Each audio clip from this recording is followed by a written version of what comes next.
और तेजस्वी होनहार भी हैं जी। रिजेक्ट का कोई सवाल ही नहीं पैदा होता है। उनकी बीरबल और तानसेन और बाकी लोगों की फौज है नवरत्नों की। लगता है कि डेफिनेटली कहीं ना कहीं कोई गलती हुई है जी, लेकिन इसके लिए तेजस्वी यादव को सीधे जिम्मेवार ठहरा देने से ये भी सही अब्दुल बारी सिद्दीकी की जिम्मेवारियां कम नहीं होंगी। तेजस्वी यादव किसी भी चुनाव या किसी भी लड़ाई में जाने से पहले वन डाउन होते हैं। जी। कैसे? तेज प्रताप यादव।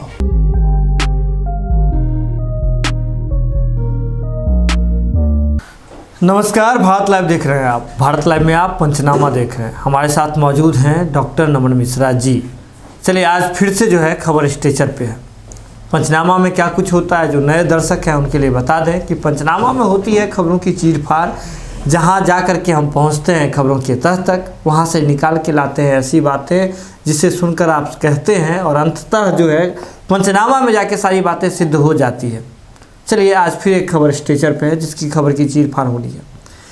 तेजस्वी यादव और पूरा जो राजद का जो कुनबा है लगातार जो है क्रियाशील हो गया है, सक्रिय हो गया है, हार की समीक्षा कर रहा है, साथ ही साथ आने वाली रणनीति पर भी अपना विचार कर रहा है। तेजस्वी यादव सामने आए थे, लेकिन आज जो खबर स्टेचर पे है कि राजद में बगावत हो गई है और बगावत होने के साथ ही तेजस्वी यादव को रिजेक्ट कर दिया गया है।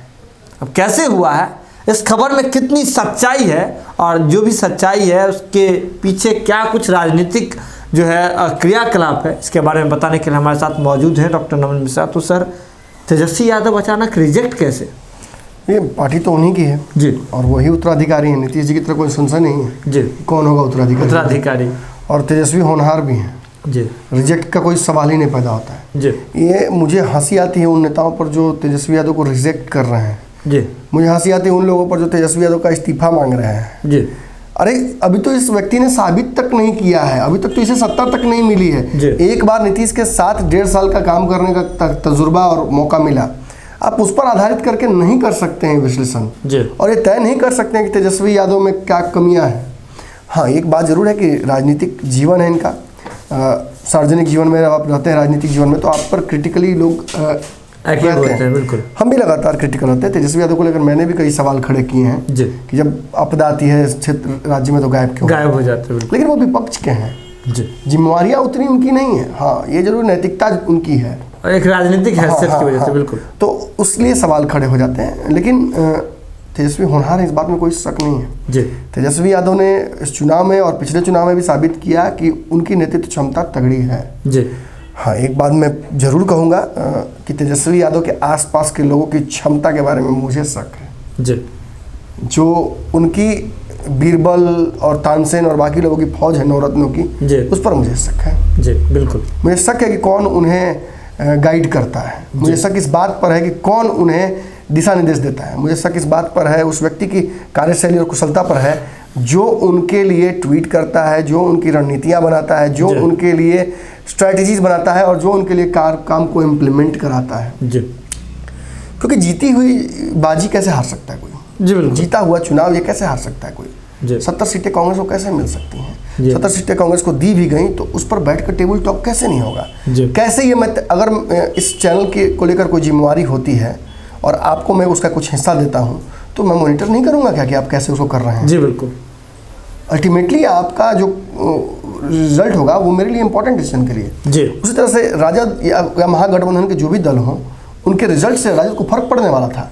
मैं चिल्ला कर थक गया। मैं आपको याद होगा चुनाव के दौरान मैं लगातार कह रहा था राजद के लोग आशान्वित थे, तेजस्वी मुख्यमंत्री बन जाएंगे, प्रधानमंत्री बन जाएंगे, वो पूरे विश्व के नेता बन जाएंगे। अरे, अमेरिका के राष्ट्रपति बना दीजिए, जो बनाना बना दीजिए, आपके ख्याल में बनेंगे, जी, वास्तविकता में नहीं बनेंगे। बिल्कुल, और मैं आज भी यहीं पे खड़ा हूँ आईने की तरह। मेरे आंखों में झांकिया, देखिए अपना चेहरा, खुद लगेगा आपको कि बहुत बदसूरत है, आपकी स्ट्रैटेजी बदसूरत लगेगी। आपने जो तय किया, जिन नेताओं को रातों रात आप उठा कर लेकर आए, अब ये संभालेंगे राजद को, मेरी बात ये संभालेंगे, उन सभी लोगों ने पैसे संभाले। जी, बिल्कुल, उन सभी लोगों ने फाइनेंशियल मैनेजमेंट किया। जी। अब मैं किसी पर इल्जाम नहीं लगाना चाहता हूँ, ना मैं किसी को डिफेम करना चाहता हूँ, लेकिन एक बहुत बुरी स्ट्रैटेजी की वजह से तेजस्वी यादव आज मुख्यमंत्री नहीं बने हैं। जी, बिल्कुल, मुझे दुख नहीं है। मैं बिहार में किसी की सरकार बने मुझे फर्क नहीं पड़ता। जी, जिसकी सरकार बनेगी उसके खिलाफ खड़ा रहूंगा, उसकी हर क्रियाकलाप जो उचित होगा उसकी बड़ाई करूंगा, जी, कम ही करूंगा, और अगर बुरा करता है तो बुराई कुछ ज़्यादा करूंगा। ये मेरा काम है। जी, बिल्कुल। मौजूदा स्थिति में नीतीश कुमार जिस परिस्थिति में जा रहे हैं एनडीए में और वो सरकार चला रहे हैं, ये सबको पता है कि ये लंबा चलने वाला नहीं है। जी बिल्कुल। अलग अलग कई एक्सपायरी डेट्स हैं इस सरकार की जी। लेकिन अगर 5 साल बाद भी सरकार गिरती है या फिर चुनाव होते हैं तो फिर से स्ट्रैटेजी बनानी पड़ेगी ना। जी बिल्कुल। तेजस्वी यादव को इस स्ट्रैटेजी से तो चुनाव नहीं जीत पाएंगे जी। और उसको बदलने के लिए गए थे लालू यादव के पास में। लालू यादव ने इनको एक रशी रणनीति दी कि नीतीश को लेकर फिलहाल सॉफ्ट हो जाइए, नीतीश को क्वेश्चन दीजिए कि वो खुद लड़ जाए एनडीए में और एनडीए में भाजपा और नीतीश के बीच में ट्विशल हो, जी बिल्कुल, ताकि नीतीश को लगे कि राजद है पीछे। पहले भी लालू यादव ने ऐसा गेम खेला है और बिहार में लालू यादव की वापसी जो हुई थी इसी रणनीति पर बिल्कुल बिल्कुल बैक और वापस आ गए थे जी, बैक टू बेसिक्स अगेन। बिल्कुल। लेकिन मुझे इस बात का शक है कि राजद के नेता मतलब रघुवंश प्रसाद भी तेजस्वी यादव के कई क्रियाकलापों पर ऐतराज करते थे और सवाल खड़े करते थे, मगर आज जिस तरीके से तेजस्वी यादव को राइट ऑफ किया जा रहा है, लालू यादव से कंपेयर किया जा रहा है, ये बहुत भयानक है, ये बहुत भयंकर है राजद के लिए जी। मैं देखिए मेरी भविष्यवाणियाँ सही इसलिए होती हैं क्योंकि मैं बातों के अंदर तक समझता हूँ जी। कई बार नेताओं के आंख और उनके बयान को मिलाने के प्रयास करता हूँ जी, मिलता नहीं तो मैं समझता हूँ कि कुछ ना कुछ लोचा है। अब्दुल बारी सिद्दीकी के बारे में 2-3 बार खबरें आ चुकी हैं कि वो नीतीश कुमार के साथ जा सकते हैं जी, मंत्रिमंडल में मिल सकता है। मुझे इस बारे में ज़्यादा नहीं पता है इसलिए मैं नहीं बताऊँगा, लेकिन एक बात मैं बता दूँ आपको कि आज जिस तरीके से मीटिंग से पहले अब्दुल बारी सिद्दीकी को लालू यादव की याद आ गई जी और चुनाव हार की रणनीति को लेकर उन्होंने तेजस्वी यादव को खदेड़ा जी, जबकि तेजस्वी यादव ने उस जिलाध्यक्ष को हटा दिया है जिसके चलते उनकी हार हुई, ये कहते हैं वो जी। अब्दुल बारी सिद्दीकी छोटे नेता नहीं है, कदावर नेता है जी। अब्दुल बारी सिद्दीकी ऐसा नेता नहीं है कि चुनाव हार जाए जी। इस तरह का चुनाव जिसमें प्रचंड बहुमत चल रहा है, प्रचंड लहर चल रही हो तेजस्वी की, या तो भाजपा की ही लहर थी या तेजस्वी की लहर थी। पिछले चुनाव में मैंने कहा था जी कि अब की देखिए बड़ा अजीब विडंबना है, पिछले 2019 के चुनाव में, लोकसभा चुनाव में मैं घूम रहा था तो मैंने दर्शकों को कहा था कि जो मुझे जनमत दे रहे हैं लोग, जो मुझे बता रहे हैं लोग, उस हिसाब से तो आने वाले चुनाव में नीतीश है ही नहीं। भाजपा और जदयू के बीच लड़ाई है सीधी बिहार में, और देखिए वही हुआ। और अब्दुल बारी सिद्दीकी इस लड़ाई में अगर चुनाव हारते हैं तो मुझे लगता है कि डेफिनेटली कहीं ना कहीं कोई गलती हुई है जी। लेकिन इसके लिए तेजस्वी यादव को सीधे जिम्मेवार ठहरा देने से ये भी सही अब्दुल बारी सिद्दीकी की जिम्मेवारियाँ कम नहीं होंगी। लालू यादव की क्यों याद आ रही है? जीवन भर लालू यादव के गोद में बैठ के चुनाव लड़िएगा, जीतिएगा। जीवन भर लालू यादव के कार्यक्रमों से चुनाव जीतिएगा। यही बंटी चौधरी कांग्रेस के विधायक हैं, लालू यादव के कार्यक्रम की वजह से इनकी जीत हुई थी। अंतिम दिन ये रिजल्ट आया था पिछले चुनाव में। इस बार नहीं लालू यादव थे तो हार गए। तब ये कह देंगे कि लालू यादव के वाला बात नहीं है तेजस्वी यादव में। अरे आप खुद लालू यादव हैं, तेजस्वी यादव को लालू उतना समय नहीं अभी राजनीतिक हुआ है जितना कि आपका हुआ है। अब्दुल बारी सिद्दीकी लालू यादव के बाद दूसरे नंबर पे आते हैं। सरकार बनती है तो गृह मंत्रालय संभालते हैं, फाइनेंस संभालते हैं, बजट बनाते हैं। ये व्यक्ति कैसे आरोप लगा सकते हैं तेजस्वी पर, जो कि इनके सामने इनके आधे के आधे उम्र का है? उस युवा पर कैसे आरोप लगा सकते हैं? भोला यादव, एक और सहयोगी लालू यादव के, आप पुराने माने राजद के स्तंभ, वो भी वही बात कह रहे हैं कि तेजस्वी यादव की वजह से हार होगी। देखिए तेजस्वी यादव इस हार, बिल्कुल मैं मानता हूँ ताली गाली दोनों मिलनी चाहिए कप्तान को, लेकिन तेजस्वी यादव ये चुनाव केवल अपने भरोसे तो नहीं लड़ रहे थे। अगर अपने भरोसे लड़ रहे थे तो 70 सीट कांग्रेस को तो नहीं देते हैं जी। लेफ्ट की पार्टियों को इतनी सीटें नहीं मिलती जी।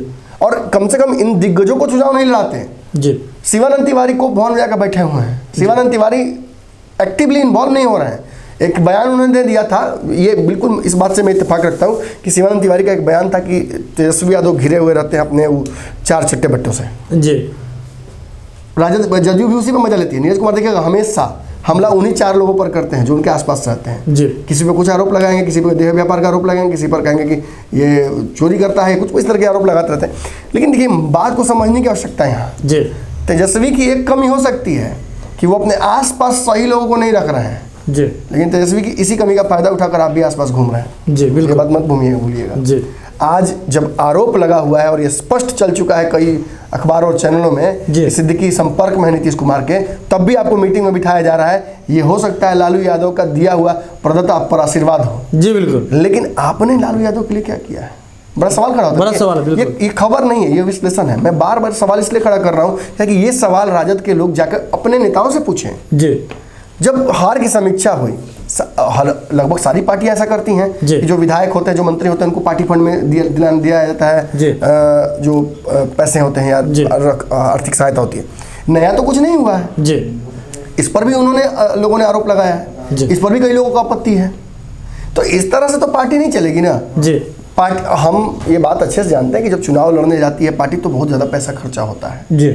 हम जब एक चैनल के तौर पर गए, वो भी डिजिटल चैनल के तौर पर, तो हमने कितना कैसे पैसा खर्चा किया है सड़क पर, वो हमें आपको अच्छे से पता है। आप ही हमारा फाइनेंशियल मैनेजमेंट करते थे जी। तो एक इतने छोटे कद के चैनल को इतना पैसा खर्च करना पड़ता, तो सोचिए पॉलिटिकल पार्टियों को कितना पैसा खर्च करना पड़ता। जी बिल्कुल। और उस पैसे को रिकवर करना है, पार्टी भी चलानी है।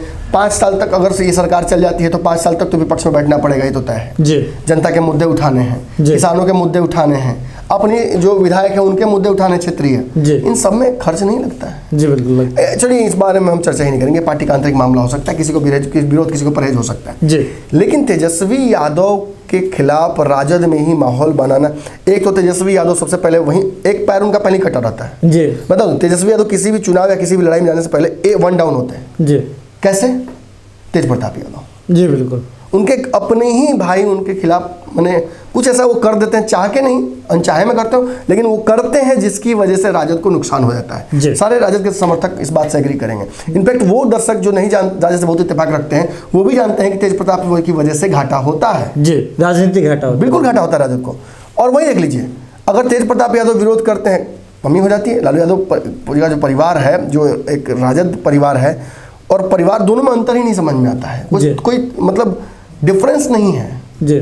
जिस तरीके से परिवार चलता है उसी तरह से राजद की पार्टी चलती है। सारे पदों पर अपने लोगों को भर दिया जाता है।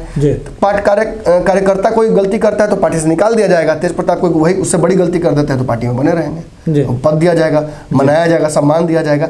असंतोष इसी से पैदा होता है जी। सिद्दीकी का असंतोष हो या शिवानंद तिवारी का संतोष हो या सनोज यादव जो भाजपा में चलेंगे उनका असंतोष हो जी। ऐसे ही कई लोग हैं, MLCs की पूरी लिस्ट इनकी चली गई। ऐसे ही कई पुराने फातमी हैं, वो लोग चले गए जदयू में। तो विघटन इसलिए हो रहा है क्योंकि तेजस्वी यादव अपने आसपास के लोगों की चयन सही से नहीं कर पा रहे हैं जी। अब इसके पीछे भी 100% उनकी गलती नहीं है जी। जो चॉइस ऑफ पूल होता है उसी में से लोगों को चुनना होता है जी। जिन लोगों को लालू यादव छोड़कर गए हैं उन्हीं लोगों में से चुनना है उन्हें जी। वो नए लोगों को नहीं लेकर आ सकते हैं जी। हर बात के लिए देखिए तेजस्वी यादव जाकर परमिशन लेना पड़ता है लालू यादव से। चुनाव में एक स्ट्रैटेजी थी राजद की कि लालू यादव की तस्वीर को नहीं लगाया जाए, ये एक अच्छा डिसीजन था जी। मैं बता दूं आपको कि बिहार के संदर्भ में ये बुरा डिसीजन हो सकता है लेकिन ग्लोबली ये बहुत अच्छा डिसीजन था क्योंकि लालू यादव वाकई जेल में हैं, उन पे वाकई आरोप लगे हुए हैं। ऐसे में उनकी तस्वीर को लगाकर कुछ लोगों को बिहार के जो इन सब चीज़ों से परहेज करते हैं वोटर्स, उनको रिझाने का प्रयास कर सकते हैं। उसमें एक अच्छा खासा वर्ग है जो पढ़ा लिखा बेरोजगार है जी। जिसको तेजस्वी टारगेट कर रहे थे, बेरोजगार वाला। इसीलिए लालू यादव की तस्वीर हटाई गई। इस पर भी उन्हें आपत्ति है। इनफैक्ट घर में ही लड़ाई ऑलमोस्ट लगा दी थी इन लोगों ने और इस पर भी लोग बोल रहे हैं। तो देखिए, राजद एक पॉलिटिकल पार्टी है, डेमोक्रेसी से ज़्यादा परिवारवाद पर चलता है ये पार्टी। लेकिन इसी पार्टी में आप जितने सारे लोग हैं, रघुवंश प्रसाद जैसे दिग्गज रह चुके हैं और उन्हें कभी कोई तकलीफ इस डेमोक्रेसी से नहीं रही है। जाते जाते हाँ जरूर उन्हें कुछ आरोप लगाए थे, लेकिन रघुवंश प्रसाद जितने दिन मुझे इस बात का इल्म है, मैं लगातार कई पंचनामाओं में जिक्र करता आया हूँ कि रघुवंश प्रसाद की कमी खल रही है राजद को। आज तेजस्वी यादव भले ही जाते जाते तेजस्वी यादव के खिलाफ कुछ बोल गए या तेजस्वी यादव को हो सकता है मन में कुछ मनमुटाव हो उनके प्रति, लेकिन आज अगर तेजस्वी यादव के रघुवंश के साथ मिला होता तो बहुत मजबूत होती राजद और कहीं ना कहीं रणनीतियाँ बन रही होती अलग अलग। सिद्दीकी का उपयोग सरकार चलाने में हो सकता है, लेकिन सिद्दीकी का संगठन के स्तर पर कितना उपयोगिता है इस पर मुझे भी संशय है। और भोला यादव जो कहते हैं शैडो हैं लालू यादव के, वो भी जब तेजस्वी यादव पर आरोप लगाते हैं तो ये एक बड़ी बात है। आने वाले समय में हमें पता है कई विधायक राजद के ऐसे हैं जो कि संपर्क में हैं भाजपा और जदयू के जी। अब 22 वर्षा भी हो सकता है, लेकिन मैं फिलहाल आपको राजद के बारे में बताने जा रहा हूँ। पंचनामा राजद पर है। तेजस्वी यादव को कमजोर करने के लिए, तेजस्वी यादव के खिलाफ रणनीति बनाने के लिए इन लोगों का उपयोग ये पॉलिटिकल पार्टियां कर सकती हैं जी। और ऐसे में जब खुलेआम बोला जा रहा है, जब राजद इस्तेमाल करना चाहती है नीतीश का भाजपा के खिलाफ या भाजपा का नीतीश के खिलाफ, तो यहाँ से नहीं इस्तेमाल किया जाएगा जी। बिल्कुल, यहाँ से भी उनकी कमियों का इस्तेमाल किया जाएगा। और मुझे लगता है कि ये जो एक रिजेक्ट करने की बात आ रही है तेजस्वी यादव को, ये इतना आसान नहीं है जी। आप बिहार की राजनीति से 75 सीट लाने के बावजूद रिजेक्ट कर सकते हैं जी। हमारे यहाँ डेमोक्रेसी में कुछ व्यवस्थाएं हैं उसके तहत जी। लेकिन राजद से तेजस्वी यादव को रिजेक्ट करना पाना संभव नहीं है। अगर होता तो तेज प्रताप यादव कब के कर चुके होते हैं और कब के कब तेज प्रताप यादव सीएम कैंडिडेट बन चुके होते हैं। याद कीजिए 2015 का समय, याद कीजिए बंद कमरों की लड़ाई, याद कीजिए चर्चाएं कि लालू यादव के साथ क्या हुआ था, कैसे तेज प्रताप यादव सीएम बनना चाहते हैं, डिप्टी सीएम बनना चाहते थे, कैसे वो कह रहे थे कि नहीं नीतीश को सीएम मत बनाइए, सीएम बना लीजिए अपनी पार्टी से, हमें बना दीजिए और डिप्टी सीएम तेजस्वी को बना दीजिए, ये मौका है। ये सारी चर्चाएं, हालांकि इसका कोई सत्यापन नहीं है, लेकिन इन चर्चाओं से क्या निकल कर आता है कि राजद के पास तेजस्वी से ज़्यादा होनहार कोई नेता है नहीं। जी बिल्कुल। और आने वाले समय में कोई दूर दूर तक दिख भी नहीं रहा है। जी हाँ, जो जो नए लोगों को मौका मिला है, कई लोगों को पिछले तेजस्वी ने टिकट काटा है और नए लोगों को मौका दिया है, तो इससे आने वाली खेप बहुत मजबूत होने वाली है, ये समझ में आ रहा है। लेकिन जब नए पौधे लगते हैं तो पुराने पौधों को ये बात पता चल जाती है कि कहीं ना कहीं जो रिसोर्सेस हैं वो लिमिटेड हैं, उसी में लड़ाई होगी और वो बेचैनी जाहिर है, वो जो बेचैनी, उसी बेचैनी का फलसफा हो सकता है कि इस तरह की बातें निकले। तेजस्वी और लालू यादव में कोई कंपैरिजन नहीं है। तेजस्वी यादव लालू यादव के जितना उम्र है उनकी, उतनी राजनीति करेंगे तब जाकर दोनों का कंपैरिजन किया जा सकता है। वैसे ही मुझे लगता है पिता और पुत्र की का कंपैरिजन हो सकता है, बाबा और मेरा कंपैरिजन नहीं किया जा सकता। तो कहीं ना कहीं आज के पंचनामा के दौरान एक बातें जो है, बहुत सारी बातें निकल करके सामने आई कि तेजस्वी यादव और लालू प्रसाद यादव का कोई कंपैरिजन नहीं है। दो बातें हैं, एक उम्र का है, ठीक है, एक राजनीतिक अनुभव का है। बिल्कुल। इसके बावजूद अगर तेजस्वी यादव, विचारधाराएं भी थोड़ी विचारधारा बदलती है ये समय के साथ, डार्विन होती है, चार्ल्स डार्विन का थ्योरी है, थ्योरी ऑफ इवोल्यूशन, जैसे जैसे समय बदलता है वैसे वैसे जो है चीज़ें बदलती है। सो उसी तरह से जो है राजद में भी सारी चीज़ें बदल रही है। लेकिन अगर अब्दुल बारी सिद्दीकी और उस तरह के अगर शिवानंद तिवारी जैसे कदावर नेता अगर अपनी हार के लिए पूरी तरीके से तेजस्वी यादव को जिम्मेदार समझ रहे हैं, तो ये भी बिल्कुल, अगर उसमें सब बातें सही है तो ये भी कहना भी जायज़ नहीं होगा। तो चलिए, और क्या कुछ था ये तो आपने देखा ही। तो बने रहिए भारत लाइव के साथ। यूपीआई नंबर लगातार सर्कुलेट हो रहा है, आपका सहयोग जो है बहुत ज़्यादा जरूरी है, समझिए बात को, क्रिटिकल है मामला। यहाँ आग्रह भी करना चाहूँगा दर्शकों से, लोग सोचेंगे कि आखिर भारत लाइव इन सब चीज़ों में क्यों पड़ता है। जी देखिए, हर साल आपको पता है कि हम जो 28 से 31 तारीख तक का समय होता है दिसंबर का, वो गरीब लोगों के बीच बिताते हैं, उन्हें खाना और कंबल और गर्म कपड़े पहुंचाने का प्रयास करते हैं। इसके लिए भी हम भिक्षाटन करते हैं, इसलिए इसके लिए भी हम लोगों से, आप दर्शकों से आग्रह करते हैं। इस साल भी हम प्रयास कर रहे हैं कि 28 और 31 के बीच में कंबल डोनेट करें। अगर आप कंबल देना चाहते हैं, यूज्ड कपड़े देना चाहते हैं, तो आप व्हाट्सएप नंबर, जो यूपीआई नंबर है, उस पर आकर अपना व्हाट्सएप कर सकते हैं और डिटेल दे सकते हैं, हमारी टीम जाकर पिकअप कर लेगी। अगर आपके कोई रेस्टोरेंट चलाते हैं या आपके घर में खाना एक्स्ट्रा होता है या आपको लगता है कि आपको खाना देना है, तो वो भी आप हमें दे सकते हैं। व्हाट्सएप पे फ़ोन नहीं करना है, इसके लिए व्हाट्सएप करना, डिटेल भेजना है अपना। और अगर आप चाहते हैं कि नहीं, आप दूर हैं या फिर आप नहीं पहुंचा पाइएगा कंबल या खाने, तो आप हमें पैसे भी दे सकते हैं। ये यूपीआई नंबर जो दिया हुआ है, इस पर आकर डोनेट कर सकते हैं। इन गरीब लोगों को, जो आप देखिएगा मीठापुर के पास पुल हो, चिनियाटार पुल हो, गांधी मैदान का एरिया हो, पटना के कई रैन बसेरों का हाल आप फिलहाल जानते ही हैं कि क्या है। कई रैन बसेरों में या तो दबंगों का कब्जा है या उनकी हालत ऐसी है कि वो सार्वजनिक शौचालय बन चुका है। तो ऐसी स्थिति में पटना में रिक्शा चलाने वाले लोग जो लगातार आपको आपके गंतव्य तक पहुंचाते हैं, वो लोग जो ठेले पर सब्जियां बेचते हैं, जो चंपारण से आते हैं, जो बेतिया से आते हैं, जो शिवहर से आते हैं और पटना में आकर आपके इस पटना को चलाते हैं, उनको ठंड की वजह से मरना नहीं देना है, उनकी सहायता करनी है। कोरोना ने वैसे ही बहुत परेशान कर रखा है। इस बार सरकारी तंत्र भी किस तरह से काम करता है, कितना जलावन की लकड़ियाँ आती हैं, आपको अच्छे से पता है। तो इनके सहयोग के लिए भी आप कोई भी राशि चाहें तो आप डोनेट कर सकते हैं। राशि अथवा जो भी कपड़े हो या खाने हो, जिस तरह की बातें आप वहाँ जो है आके सहयोग कर सकते हैं। व्हाट्सएप करना है आपको यूपीआई नंबर पर, अथवा अगर आप दूर हैं तो आप हमें राशि से भी उस पर सहयोग कर सकते हैं। तो बने रहिए भारत लाइव के साथ, इसी उम्मीद के साथ कि आप सहयोग करेंगे, अपने गर्मजोशी से हमारे इस फैसले का स्वागत करेंगे और ये मोहब्बत की जो गर्माहट है वो लोगों के बीच बांटेंगे। इसी उम्मीद के साथ आज विदा लेते हैं आपसे। बने रहिए भारत लाइव के साथ, बहुत बहुत धन्यवाद। अगर ये वीडियो पसंद आई और वह बिहार के राजनीति और बिहारियत से सरोकार रखेनी तो सब्सक्राइब बटन दबा के चैनल के सब्सक्राइब कर ली। ओजे एगो घंटी बा, ओकरा बटन दबा देला से कुल सटीक और मारक खबर रुआ मुफ्त में मिल जाई। अगर रुआ पत्रकारिता के हमनी के नया प्रयोग में सहयोग कर चाहतानी तो ज्वाइन बटन दबा दी।